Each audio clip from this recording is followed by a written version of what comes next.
నా పేరు రాజేష్. మా తిరుపతి దగ్గర రంగంపేట. సో, చాలా కష్టపడి నిజంగా చంద్రబాబు నాయుడు గారు అధికారంలో వచ్చారు. ఇది మంచి మెజారిటీతో. సో, చంద్రబాబు నాయుడు ఒక్కరే కాదు, ఆయనతో పాటు పవన్ కళ్యాణ్, బీజేపీ అందరూ ఉన్నారు. కానీ రాష్ట్ర బడ్జెట్ ఏదైతే ఆర్థికంగా వెనకబడి ఉంది.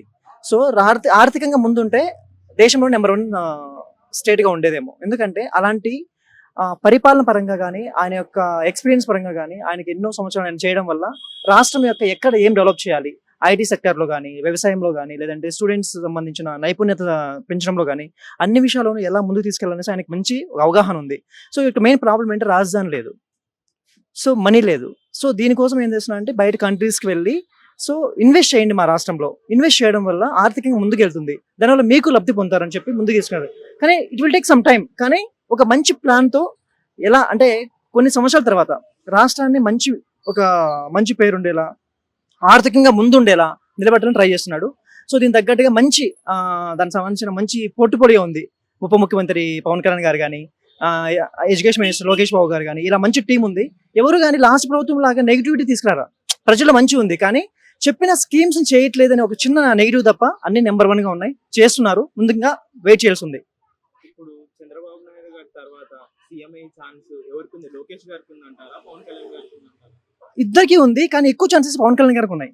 ఎందుకంటే పవన్ కళ్యాణ్ అనే అతను లేకపోతే ఇంత ఇన్‌ఫ్లూయెన్స్ వచ్చేది కాదు రాష్ట్రంలో. ఎందుకంటే ఆయన తీసుకున్న ఇనిషియేషన్ వల్లే చంద్రబాబు నాయుడు జైలుకి వెళ్ళినప్పుడు గానీ, నెక్స్ట్ తర్వాత బీజేపీ ప్రభుత్వాన్ని అలయన్స్‌లో కలపడం ద్వారా గానీ, ఇదంతా మెయిన్ పాత్ర పవన్ కళ్యాణ్ గారిదే. కాబట్టి లోకేష్‌కి మంచి ఛాన్స్ ఉంది. కానీ అంతకన్నా ముందు పవన్ కళ్యాణ్ గారికి ఉంది. ఎందుకంటే ఒక సింగిల్ వ్యక్తిగా జనసేన పార్టీ స్థాపించి ఎన్నో స్ట్రగుల్స్ పడి 10 ఇయర్స్ సో 100% స్ట్రైక్ రేట్‌తో ముందుండి ఇప్పుడు నెక్స్ట్ ఖచ్చితంగా ఆయన్ని ఆశపెట్టుకోవచ్చు. ఎందుకంటే 10 ఇయర్స్ బ్యాక్ పవన్ కళ్యాణ్ వేరే, 10 ఇయర్స్ తర్వాత ఇప్పుడు పవన్ కళ్యాణ్ వేరే. ప్రతి ఒక్క దాంట్లో అవగాహన ఉంది.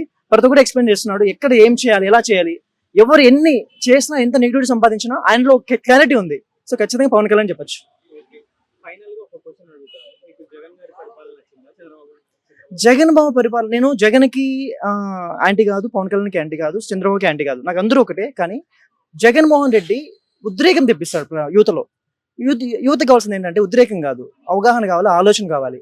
సో, 5 ఇయర్స్ జగన్ పరిపాలనలో ఎక్కడ చూసినా మోసాలు, కుట్రలు, దగాలు అన్నీ ఇలా జరిగాయన్నమాట. కాబట్టి నేను ఖచ్చితంగా 100% చెప్తున్నానంటే జగన్మోహన్ రెడ్డి కూడా మంచి పరిపాలకుడే. కానీ వానికి సంబంధించిన ఎవరైతే ఉన్నారో టీంలో ఈ యొక్క రాజకీయ పరంగా వాళ్ళని మంచిగా అంటే ఒక వ్యక్తిని ఎలా డీల్ చేయాలి, ఒక ఏదైనా నెగిటివిటీ వచ్చిందంటే వాడి మీద పోయి కొట్లాడడం, వాడిని చంపడం ఇలా చేయకుండా అసలు ఏం చేయాలి, రాష్ట్రానికి ఏం చేస్తే మంచిది, ఎప్పుడు ఒకరి గురించి నెగిటివ్ చెప్పడమే కాదు, అసలు రాష్ట్రానికి ఏం కావాలి అనేది చాలా చాలా ఇంపార్టెంట్.